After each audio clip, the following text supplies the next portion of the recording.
নারী বিষয়ক সংস্কার কমিশন এরা ৩১৮ পৃষ্ঠার সুপারিশ করছে সরকারকে। এর মধ্যে সবচেয়ে জঘন্য সুপারিশ হচ্ছে তারা সরকারকে বলেছে বিবাহ আর তালাকের ক্ষেত্রে নারী পুরুষের সমান অধিকার চাই। অর্থাৎ পুরুষ তালাক দিবে তা না, নারীও মন চাইলে তালাক দিবে।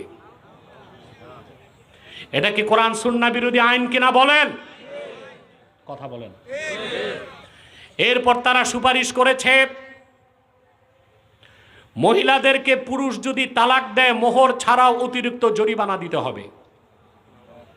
তা আমাদের প্রশ্ন, মহিলা যদি পুরুষকে তালাক দেয় কত জরিমানা দিতে হবে?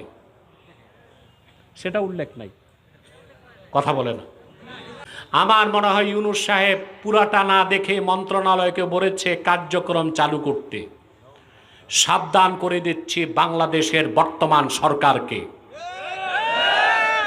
৫ই আগস্টে কোন একটি দল ফেসিবাদের বিরুদ্ধে লড়াই করে নাই। মাদ্রাসা, কওমি মাদ্রাসার ছাত্ররা রক্ত দিয়েছে, আলিয়া মাদ্রাসার ছাত্ররা রক্ত দিয়েছে, হেফাজতের সন্তানরা, জামাতের সন্তানরা, বিএনপির সন্তানরা, সকল দলমতের মানুষ রক্ত দিয়েছে। এমন একটি বাংলাদেশ চাই যে দেশে মুসলমানদের অধিকার সংরক্ষিত হবে।